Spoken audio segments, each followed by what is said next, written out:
فکر و خیال یعنی تعمیر امت کی بات ناظم اشرف کے ساتھ. کل ہم نے لائیو آ کر کے بہار کے کوشش کی تھی، لیکن انٹرنیٹ کی وجہ سے وہ ڈسٹرب ہو گیا تھا اور ہماری بات ادھوری رہ گئی تھی. آج میں چاہوں گا کہ مختصر میں اس کو پورا کر دیا جائے. آج بہار کے الیکشن کا شور پورے ملک میں سنائی دے رہا ہے، لیکن سوال یہ ہے کیا یہ صرف بہار کا انتخاب ہے یا یہ پورے ہندوستان کے مستقبل کا امتحان ہے؟ بہار ہمیشہ سے ملک کے سیاسی رجحانات کا آئینہ رہا ہے. یہاں کی سیاست بتاتی ہے کہ ملک کس طرف جا رہا ہے. 2025 کا الیکشن صرف ایک حکومت کا نہیں بلکہ یہ طے کرے گا کہ آنے والے برسوں میں ہندوستان کا سیکولر کردار زندہ رہے گا یا دفن ہو جائے گا. آزادی کے بعد ایک طویل عرصے تک سیکولر پارٹیوں نے مسلمانوں، دلتوں اور پسماندہ طبقات کو سیاسی نمائندگی دی ہے. حکومت میں کچھ نہ کچھ مسلم وزیر، M L A, M P ہوتے رہے ہیں، کیونکہ اس وقت سیکولرزم طاقتور تھا، مضبوط تھا اور فرقہ پرستی کمزور تھی. مگر وقت کے ساتھ ساتھ جیسے جیسے کمیونلزم بڑھا، فرقہ پرستی بڑھی، سیکولر پارٹیاں اور سیکولر سوچ کمزور ہوتی گئی اور مسلم لیڈرشپ، سیکولر پارٹیاں، سیکولر سوچ اور مسلم لیڈرشپ تینوں زوال کا شکار ہو گئی.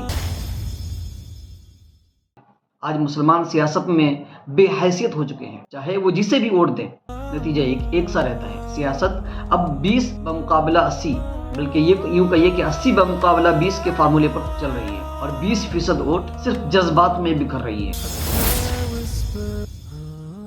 آج سیمانچل اور دوسرے علاقوں میں ایک نعرہ گونج رہا ہے، اپنی قیادت اپنا ووٹ. یہ نعرہ سننے میں بڑا اچھا لگ رہا ہے، خودداری کا لگتا ہے، مگر حقیقت میں یہ سیاسی نادانی ہے، کیونکہ سیمانچل بہار کا حصہ ہے اور بہار میں وہی حکومت بنے گی جو پورے بہار میں اکثریت لے گی. ایسے میں اگر چند علاقے اپنی مسلم پارٹیوں کو ووٹ دیں گے تو نتیجہ یہی ہوگا کہ بی جے پی کو سیدھا فائدہ ہوگا، فاشسٹ طاقتوں کو سیدھا فائدہ ہوگا. مسلم قیادت کے نام پر کچھ رہنما چند سیٹیں جیت کر خوش ہو جاتے، لیکن ان کے میدان میں آنے سے مہا گٹھ بندھن جیسی سیکولر قوتوں کو درجنوں سیٹیں ہارنی پڑتی ہیں. یہ صرف ووٹوں کی تقسیم نہیں ہے بلکہ مسلمانوں کے اجتماعی وجود کی کمزوری ہے. اور نتیجہ کے طور پر کیا ملتا ہے؟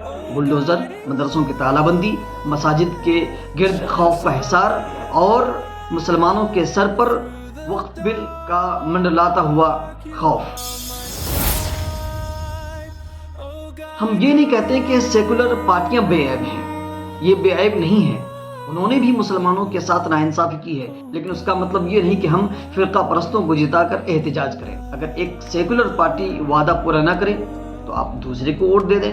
اگر دونوں ناکام ہو جائیں تو آزاد امیدواروں کو موقع دیں، مگر فرقہ پرستوں کے ہاتھ مضبوط نہ کریں، کیونکہ اس ملک کو فرقہ پرست لوگ نہ صرف یہ کہ مسلمانوں کے ساتھ ناانصافی کرتے ہیں، مسلمانوں پر ظلم کرتے ہیں، بلکہ اس ملک کو تباہ کرنے کی کوشش میں لگے ہوئے. وہ مسلمانوں کو نقصان پہنچانے کے لیے بڑی سے بڑی قربانی دینے کے لیے تیار ہیں، چاہے اس سے پورا ملک کمزور ہی کیوں نہ ہو جائے، ملک کی ہر چیز تباہ و برباد ہی کیوں نہ ہو جائے.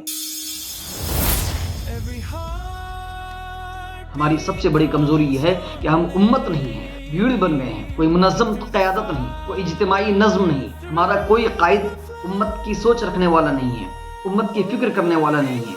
جذباتی طبقہ جلسوں میں نعرے لگاتا ہے اور چالاک طبقہ اقتدار کے ٹکڑوں پر راضی رہتا ہے. یہی وجہ ہے کہ ہر پارٹی چاہے مسلمان ہو یا غیر مسلم آخرکار اسی بھیڑ کا استحصال کرتی ہے.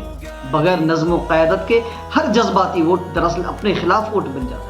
ایک بات اور یاد رکھنے کی ہے کہ نائب وزیر اعلیٰ یا وزیر اعلیٰ بن جانا کوئی بڑی کامیابی نہیں ہے.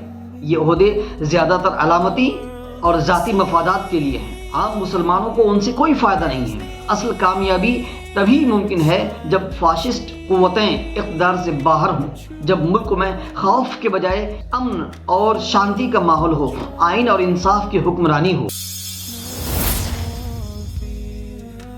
مسلمانوں کی نجات صرف سیاست میں نہیں ہے بلکہ اتحاد، تعلیم اور خود انحصاری میں ہے. حکومت صرف موقع دیتی ہے، ترقی تو آپ کو خود کرنی ہے. اگر ہم خود تعلیمی اور معاشی طور پر مضبوط ہو جائیں تو کوئی حکومت ہمیں کمزور نہیں کر سکتی ہے، مگر اگر ہم بکھرے رہے تو کوئی حکومت ہمیں بچا بھی نہیں سکتی ہے، جیسا کہ آج ہمارا حال ہے. آج ہندوستان ایک فیصلہ کن موڑ پر. ایک طرف فاشزم ہے،